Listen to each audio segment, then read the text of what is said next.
Hey, everybody. Welcome to the Harvest Valley Life podcast. This is a podcast that goes deeper into the life of the church.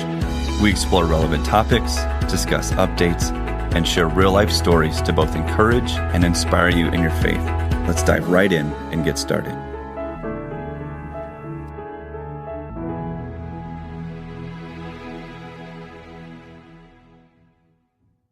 Hey, welcome to the Harvest Valley Life podcast. We're so glad to be here. I'm with my friend, Andrea Almquist today. My name is Whitney Leedahl, and we're sharing stories today. And Andrea, first, just tell us a little bit about yourself. Well, I'm Andrea. I'm married to Danny. We have 5 kids, and I don't know. Wonderful. Yeah, that's great. What else? So great. Andrea and I usually go walking together, so this is different. This is fun. Totally. We should do this more often. Yeah. Well, this past Sunday was Mother's Day. And Mother's Day, when we think of Mother's Day, it's a joyous time, a wonderful time, but it can also remind us of the heartache that we've navigated as being moms. And so, Andrea, would you just be willing to share some of your story with motherhood and what you've navigated? Yeah. Oh, where to start? Yeah. So like I said, I have 5 kids. When we, in 2000 and, what would it have been? 14. Is that right? Yeah. No, that's not right. 2015. I was pregnant with my 4th child, and we were living in Omaha, Nebraska. And it was the 18-week ultrasound. And, you can kind of tell when something's going on. Yeah. And I still remember, normally they just like, okay, somebody will call.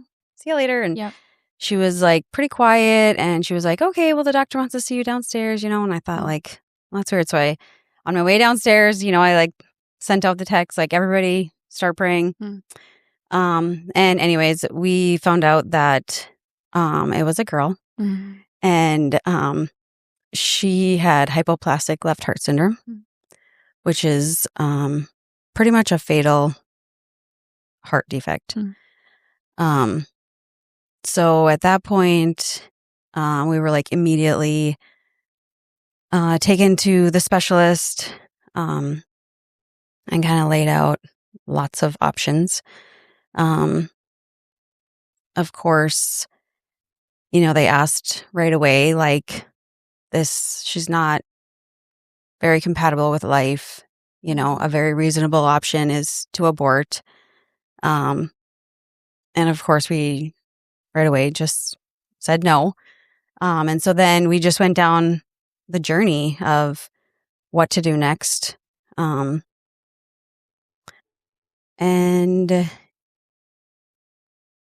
it was really, obviously hard, but my husband at the time, Danny, was a resident. Very busy. Yeah. So he was super busy. But because he was in the medical field, he just knew a little bit more. Yeah. Which seems like that would have been a good thing, but it actually was really hard. Really hard. Yeah, because as the mom, I just thought like, well, whatever it takes. We'll just fight it and whatever it takes. And have hope in them. Totally. Have hope. Yeah. Totally. And hypoplastic left heart syndrome has like a spectrum, basically. Okay. You can find people walking around with it, and they're okay. But as we got further down the journey and met with a cardiologist and all that, she was on like a very extreme end of it. But the medical field always kind of gives you an option. And if you want to try, then we're willing to try. And Danny, like from diagnosis, he had, looking back, you just see God's hand in so many of the details, but he had just taken care of a child that had this in the hospital like a week before diagnosis. And it was gut-wrenching for him. And so anyways, he just really strongly wanted to go hospice right away. And I did not. it just felt, I mean, you're a mom. You just will, whatever it takes and fight to the end. That protector. Yeah.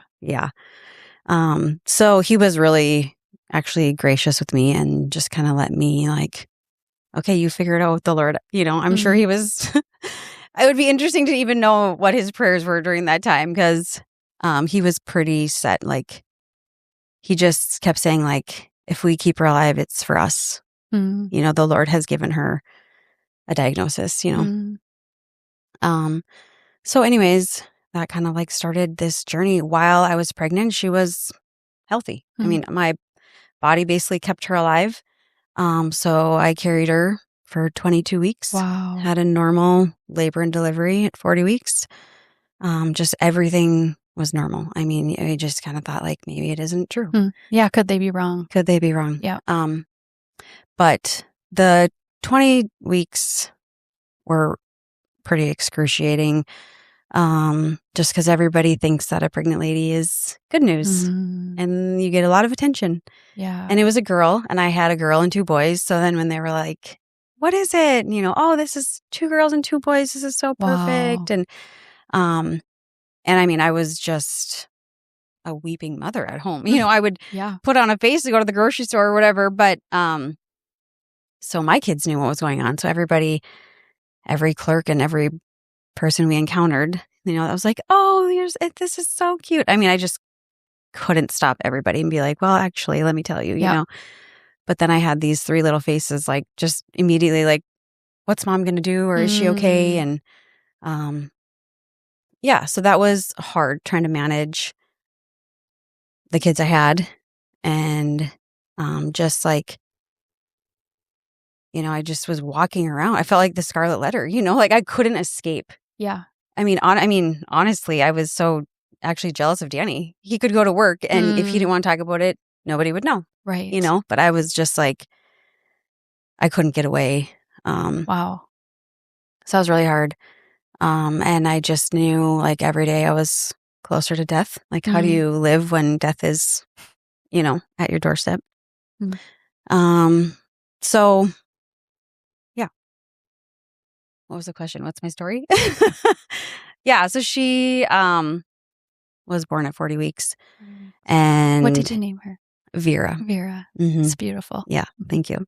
And, along the way, I would definitely say that was the start of the Lord and I really wrestling it out. I was not very happy and just didn't understand. And,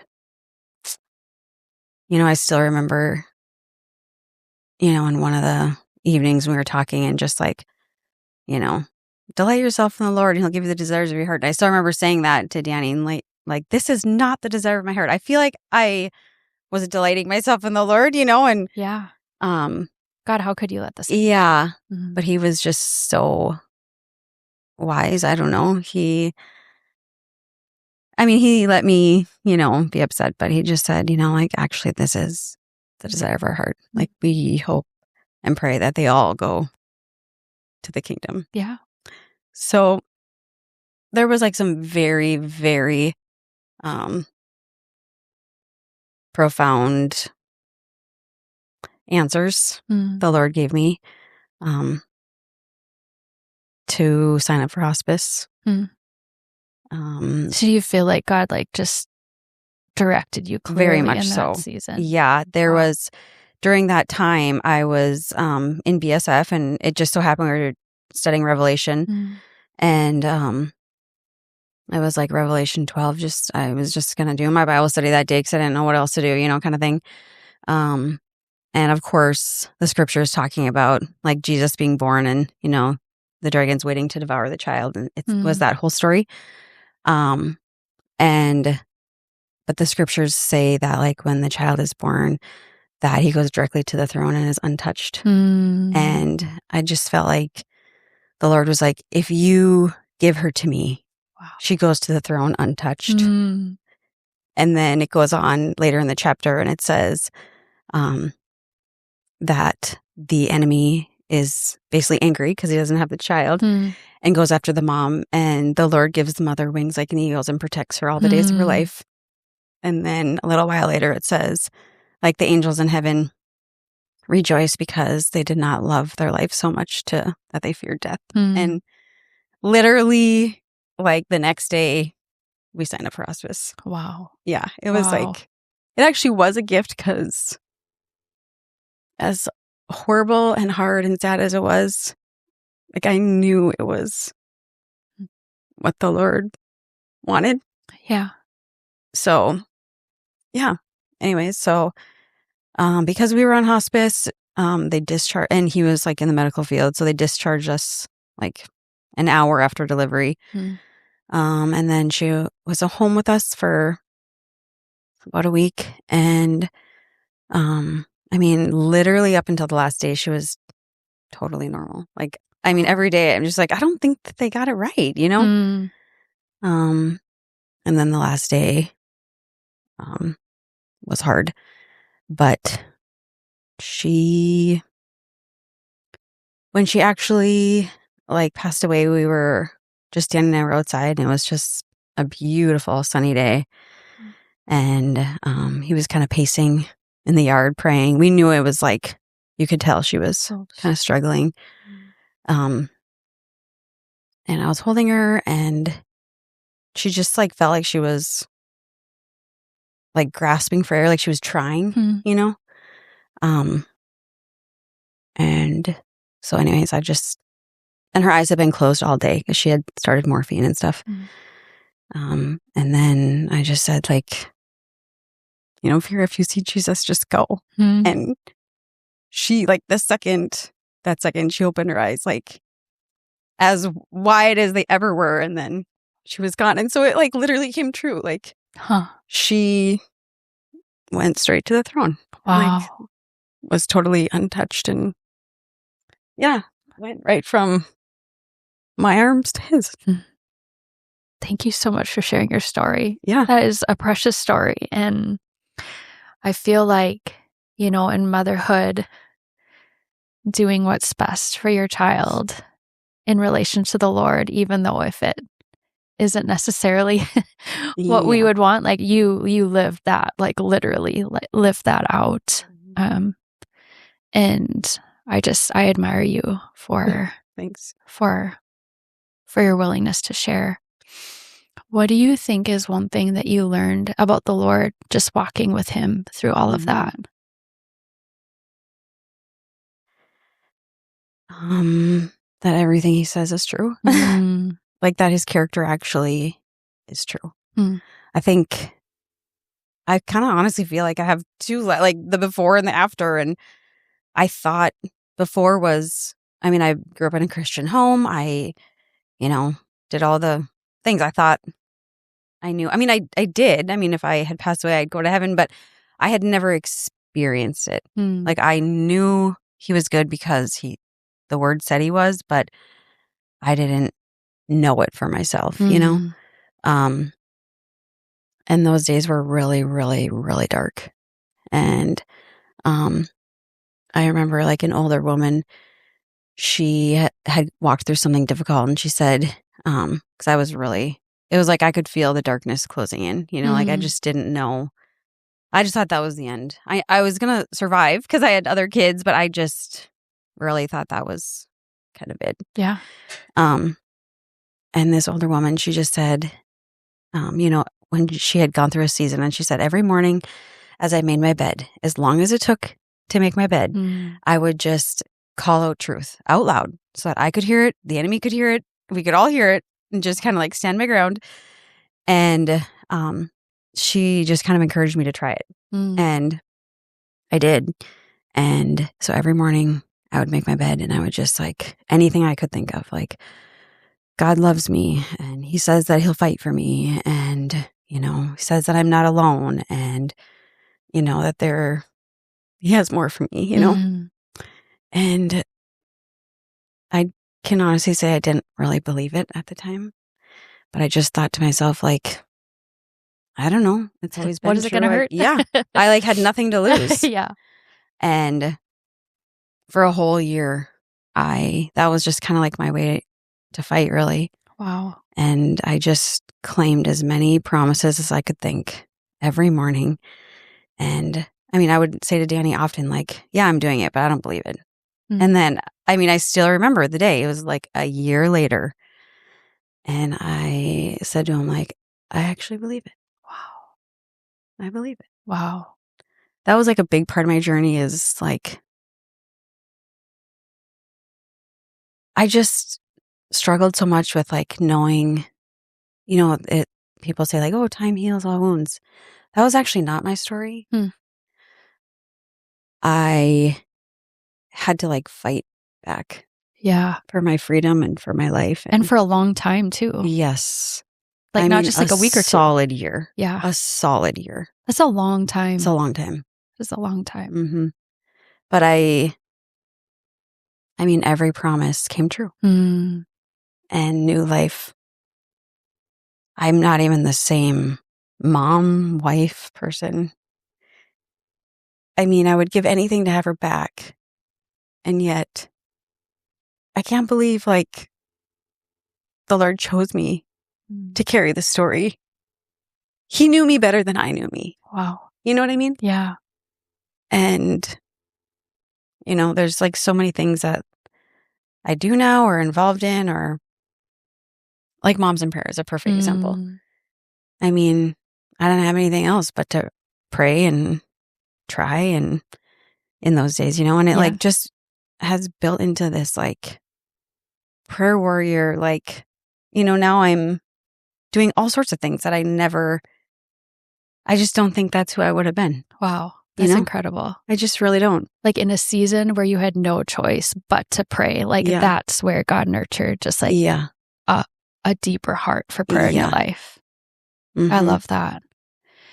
I've heard it said that in good seasons of life, that's when our faith shines bright. Mm. But in dark seasons of our faith, that's when our faith roots grow deep. Yeah. Do you feel like do you feel like that's true from your experience? And if so, like you mentioned prayer, but like how else would you say like your faith grew depth in that difficult season?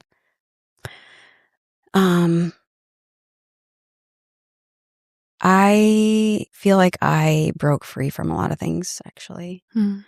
I was like always a child and adult that like struggled with fear a lot. I don't have any fear anymore. Kind of like your worst fear. Literally, my worst fear happened and he proved to be enough. Wow. Yeah.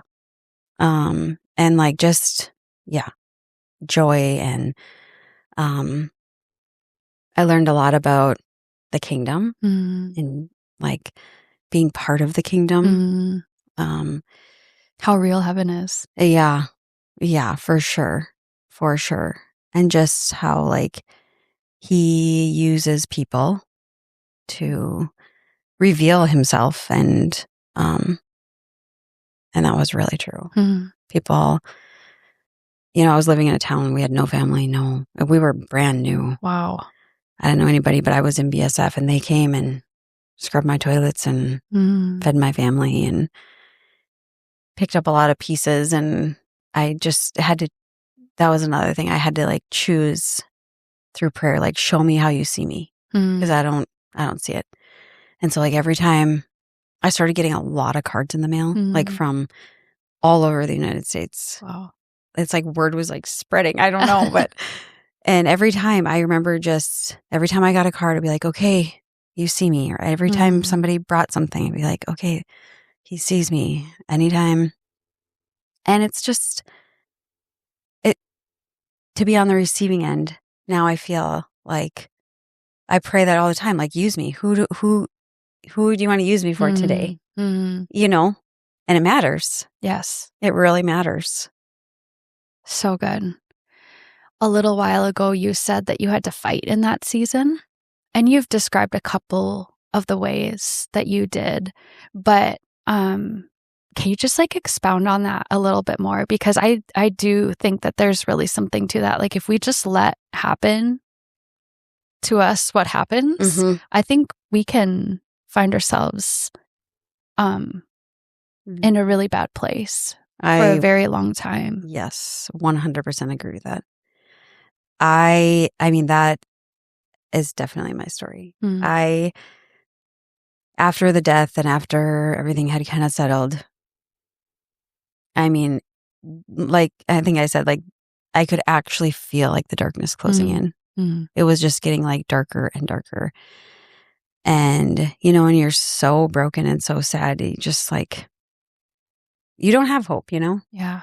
And I do remember like thinking to myself, like, okay, I have to make a choice. I have to, if I just, let time heal me, whatever that means exactly, and just keep waking up. I mean, that is not a life, and unfortunately we do have a real enemy. Yeah. And when we're down and out, we're an easy prey. Absolutely. I was definitely an easy prey.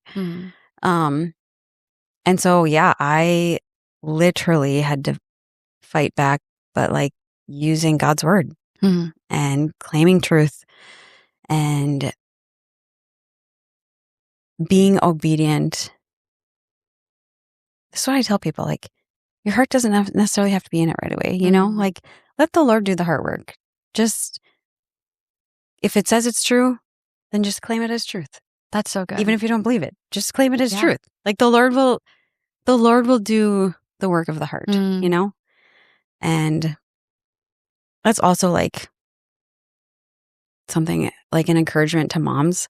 I remember thinking, like, I'm so glad my mom and my parents like spoke truth over me, Yes. so that I had a foundation. Yes. And like knew what to fall back on. Yeah. Yeah. For sure. So yeah, definitely. I think like the Lord is just looking for willing spirits, He's looking for partners to put the world back together. And I mean, willingness is all that you need. So good. Our last question. Tell me a little bit about grief, like what you've learned about it, how long it lasts, how you carry it, like just because I think it's something we don't talk about very often and it's hidden, and but it's an important part of healing. So tell me what you've learned about grief.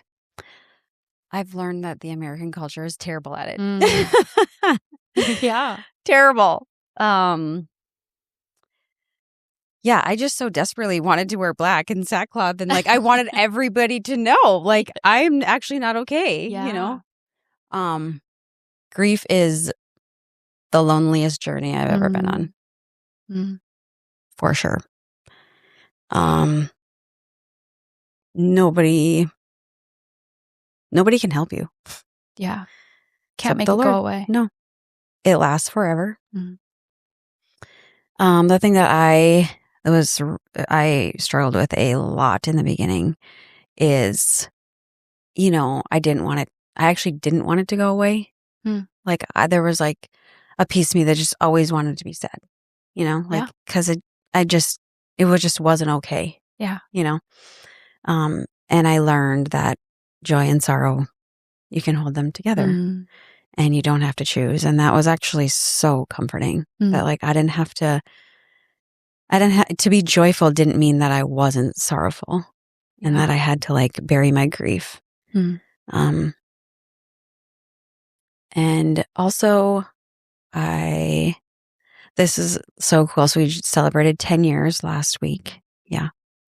And, when all of that was going on 10 years ago, I had received,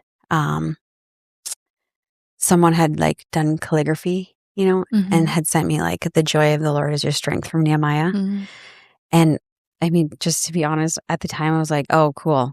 That's not helpful. I don't like this at all. Yeah, like that's so not helpful.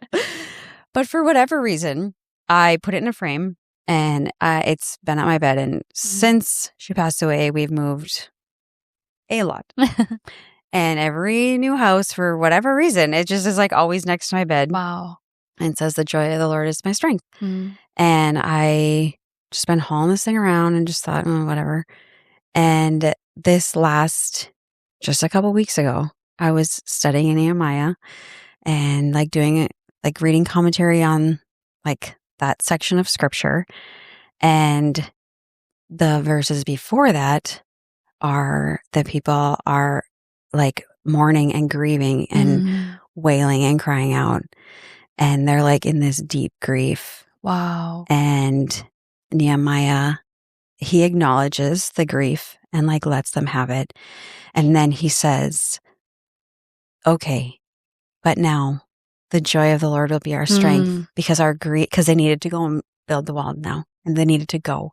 Wow. And the whole story is how like their grief was not enough to get them to go, was not enough to like make change and to move forward. And there was a season for it. And it was so like the Lord, I like looked over and I was like, oh my gosh, the answer's been sitting on my bedside for 10 years, like, and I have lived it out, but I just didn't know it, like connected all the dots. Yes. Together. Wow. So like even now, like he's just so good to the story and he just continues to reveal and show up and, he hasn't forgotten. And yeah.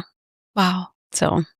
Well, thank you so much for sharing today. And we honor Vera. We think about her right now, and her life is still making an impact today. And so thank you for your willingness to share. You have a beautiful story, a beautiful daughter. Thank you.